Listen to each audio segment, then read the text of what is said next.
Hi, I'm Melissa Covo, and I am the owner and artistic director of Gulf Coast Dance Alliance in Spanish Fort.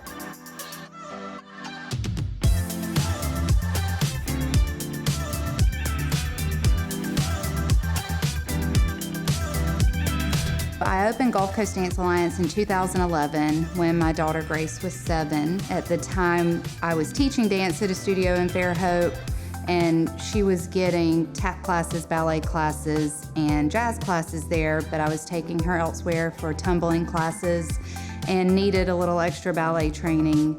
And so the whole concept behind Gulf Coast Dance Alliance was to open a facility where we could house everything under the one roof.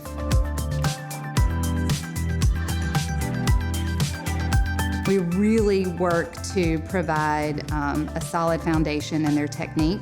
So of course, we always like to mention ballet first. We have ballet and pointe classes where dancers wear their pointe shoes and dance on pointe. We offer modern, and I believe we're the only studio in our area that offers a true modern technique, such as Horton, Graham, Lamone.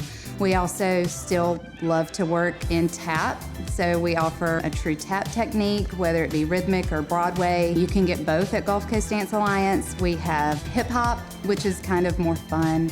The kids really enjoy that. They can kind of let loose and be free. We have very traditional jazz technique as well, and then we do tumbling. So it's an acro gym class where they work acrobatic skills and true tumbling, like power tumbling skills as well.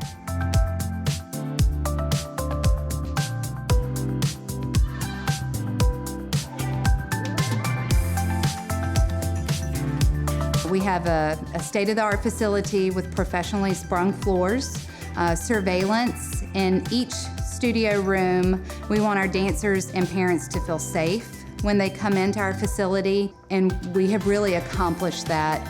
We also have a professional cleaning staff that comes in once a week to make sure the studio stays cleaned, nice sound equipment, and I think the dancers really feel that professional level experience when they step into Gulf Coast Dance Alliance.